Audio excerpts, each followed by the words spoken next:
nama saya Astria Darmawati ya, NIM 1902524244004, Prodi Teknologi Hasil Perikanan.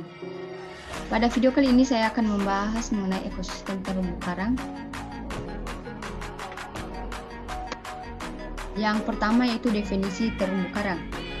Terumbu karang adalah ekosistem bawah laut yang terdiri dari sekelompok binatang karang yang membentuk struktur kalsium karbonat semacam batu kapur.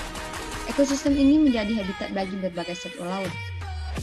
Ekosistem terumbu karang merupakan habitat hidup sejumlah spesies binatang laut, tempat pemijahan, peneluran, dan pembesaran anak-anak ikan. Dalam ekosistem ini terdapat banyak makanan bagi ikan-ikan kecil, dan ikan-ikan kecil tersebut merupakan mangsa bagi predator yang lebih besar.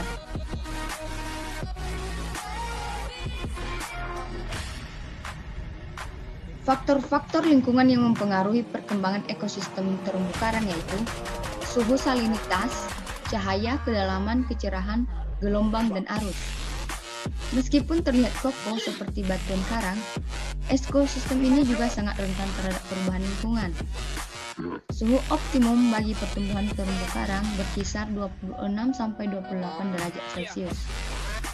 Perubahan suhu dalam jangka waktu yang panjang tidak membunuh terumbu karang. Ekosistem ini juga memerlukan perairan yang jernih sehingga matahari bisa menembus hingga lapisan terdalamnya. Adapun tipe-tipe terumbu karang yang berdasarkan jenisnya dibagi menjadi dua, yaitu terumbu karang keras dan karang lunak. Karang keras hidup bersimbiosis dengan alga bernama zooxanthellae. Karang jenis ini hidup di perairan dangkal, di mana sinar matahari bisa menembus dengan baik. Karena zooxanthellae merupakan energi dengan proses fotosintesis. Karang keras membentuk struktur dan memiliki tubuh yang keras seperti batu. Karang lunak tidak bersimbiosis dengan alga, bentuknya seperti tanaman. Karang jenis ini bisa hidup di perairan dangkal maupun perairan lebih dalam. Sedangkan terumbu karang berdasarkan bentuknya dibagi menjadi 4 jenis, yaitu karang tepi, terumbu karang penghalang, terumbu karang cincin, dan terumbu karang datar atau gosong terumbu.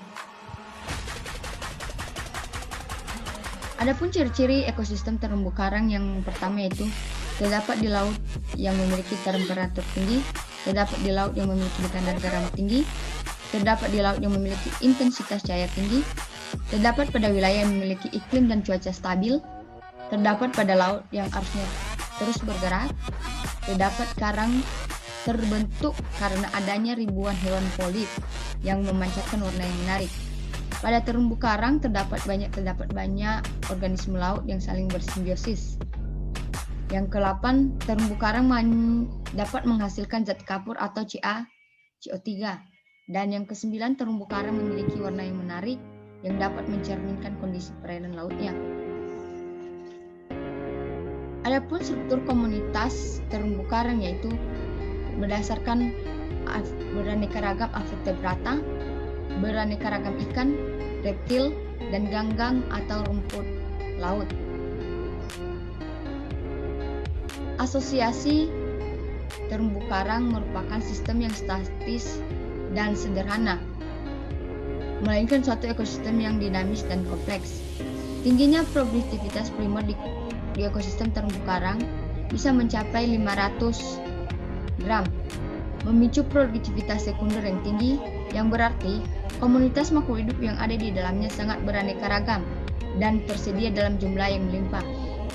Berbagai jenis makhluk hidup yang ada di ekosistem terumbu karang saling berinteraksi satu sama lain, baik secara langsung maupun tidak langsung. Jenis-jenis organisme yang berasosiasi dengan terumbu karang adalah yang pertama alga bentik. Alga bentik ini yaitu faktor yang sangat penting sebagai produser primer. Yang kedua yaitu avertebrata, yang ketiga yaitu vertebrata.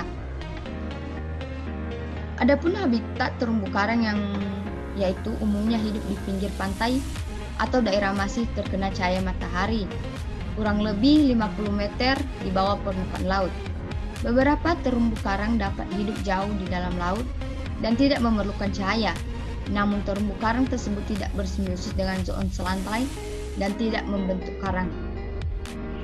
Adapun juga beberapa manfaat terumbu karang, yaitu pelindung pantai dan dari angin, pasang surut, arus, dan badai. Tempat hidup ikan-ikan, baik ikan hias maupun ikan-ikan target. Yang ketiga, tempat perlindungan bagi organisme laut. Yang keempat, penghasil bahan-bahan organik. Dan yang kelima, perlindungan pantai terhadap erosi gelombang. Demikian saja penjelasan mengenai ekosistem terumbu karang. Terima kasih. Can anybody out there hear me? Hear me?